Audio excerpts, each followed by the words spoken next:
A diplomat, a foreign affairs and security policy expert at the Center of Defense Strategies, and the nicest personality I know. Alexander Hara is very much live in this very studio at UATV English. Hello, Alex. Hello, pleasure to be here.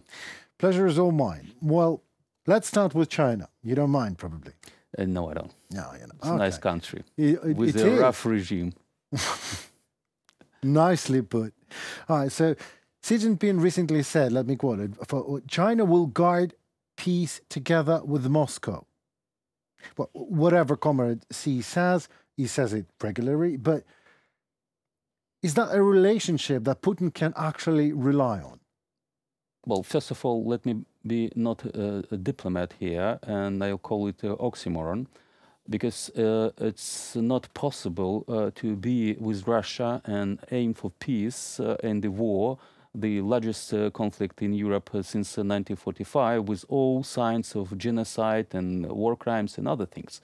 So if Beijing sides with Moscow on that, certainly he is not aiming to peace. He's aiming to aid his junior partner how to get out of this corner, I would say.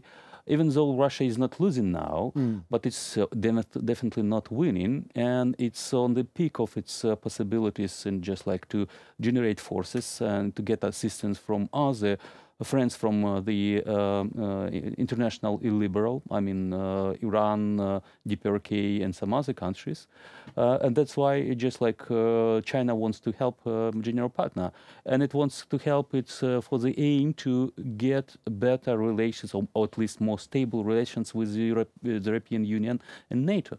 Because right. now the Chinese are fearful of secondary sanctions and other actions of the United States and their European allies that are implied, or they've been imposed on China right. because of the support of the Russian aggression in Ukraine.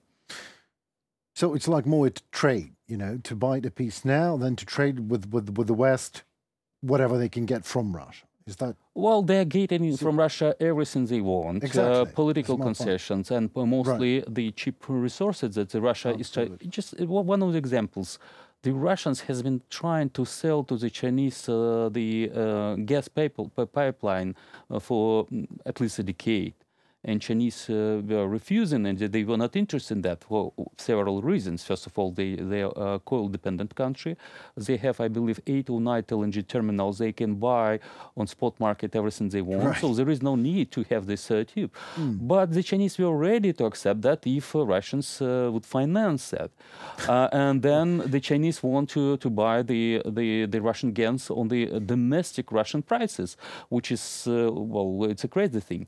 So I believe that the Russians would go finally with this proposal because they need assistance, they need cash inflow to carry on with this war and just to substitute what they've lost in Europe. So, Xi Jinping, China, Orban, Hungary, Fico, Slovakia, De Silva, Brazil. These people call themselves a friend of peace, whatever that means. So, and want a peace summit in friendship and maybe even love in the after party in Ibiza, I don't know, but maybe with Zelensky and Putin. Can you please comment on that? Because I'm at loss of words. Like Brazil and China and Hungary and Slovakia want to make a peace summit where they can propose a peace summit of a peace of Ukraine for Russia. Well, yes, you're right. Putin is a peace-loving gentleman. He wants a piece of Ukraine, a piece of Moldova, a piece of Georgia, and possibly a piece of Poland as well. So, firstly, if you're talking about this particular company, Kazi company, and Brazil, when Miss Rousseff was a president back in 2014, the Brazilian government and its permanent representative to the United Nations didn't vote for territorial integrity of Ukraine. They just abstained. And this government is constantly on the side of Russia, rather the international law, and then Ukraine. It's because at that time, in 2022, there was the conservative president, Bolsonaro, that Brazil voted for the condemnation of the Russian aggression. So there is a constant position of the party that Mr. So there's nothing new. There is nothing new. Secondly, because he's a Marxist, he sees that not Russia an empire that wants to get back Ukraine as a colony, but he sees that the United States is an empire that wants to irritate Russia somehow by pushing Ukraine and just like provoking this conflict by expanding NATO and all the rubbish like that. The Chinese are, it's clear, we've been talking about it before. So the Chinese goal is to push slightly or slowly the United States from this chair of the hegemon and take this chair. And they don't want to do it, well, they are not in rush. They have time before them. And Russians do not have. And this is one of the reasons that they started this overt war in 2022. And the Chinese don't want to irritate Americans. That's why they are happy that they have a junior partner that is waging this war and trying to demolish international rules-based order. And the Brazilians are supportive of Chinese approach because they are not happy with Europeans and with Americans. So they're siding with that. So they want to have a new world order. Each and every country, each and one leader wants to have its own system. The Russians want to have a tripolar world. The United States, China, and Russia is ruling the world.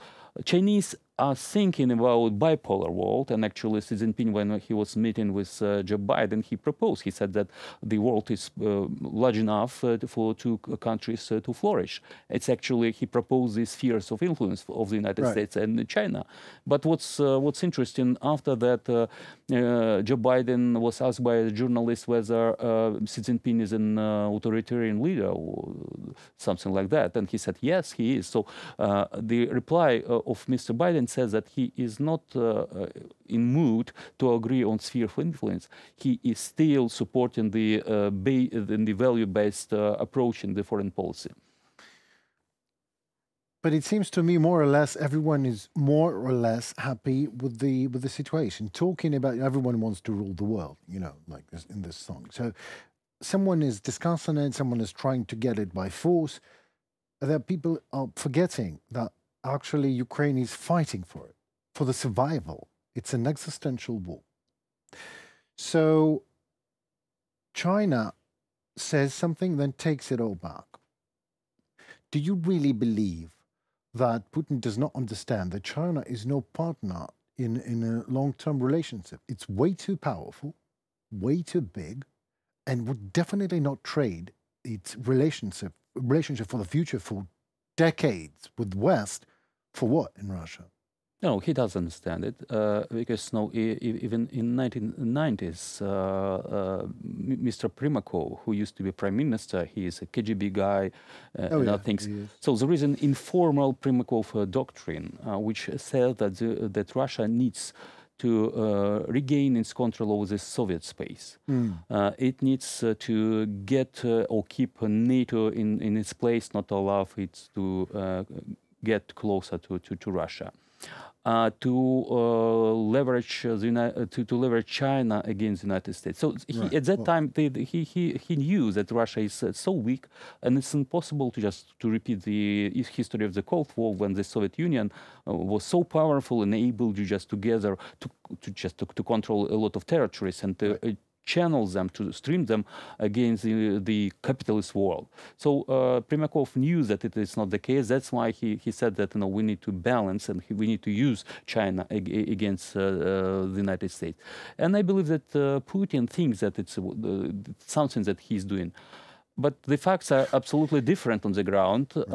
China is a champion of the electronic vehicles electronic vehicle market simply because Russia, because of the sanctions, lost all those importers from Europe and the United States, and China just filled the gap of this market immediately. And a lot of other things are happening just because Russia, contrary to its economic interests, contrary to the interests of a lot of people in Russia, and I'm talking about ordinary people, not those around Putin, he decided to have this confrontation with the West, to have this genocidal war against Ukraine that has never provoked and has never been a threat to Russia, potential threat, Right. even a member of NATO, if it was a neighbor in NATO. So we are talking about irrationality, and we are talking about the, let's say, perception of other countries and the wishful thinking that Russia may manage to be in confrontation with the West, but not to fall as a junior partner or prey of stronger power. Which Russia already is a junior partner, whatever Putin thinks about. Stable global economy. Sounds so good, so I can't help myself but to finish this lovely conversation, to thank you so very much for the hope and for your expertise. And hope to see you very soon in this studio. Thank you for having me, for sure. You're welcome. A diplomat, a foreign affairs and security policy expert and Center for Defense Strategies, Alexander Hara was in this very studio. Believe it or not. That was UATV English and me, Henry Keane. Thank you so very much.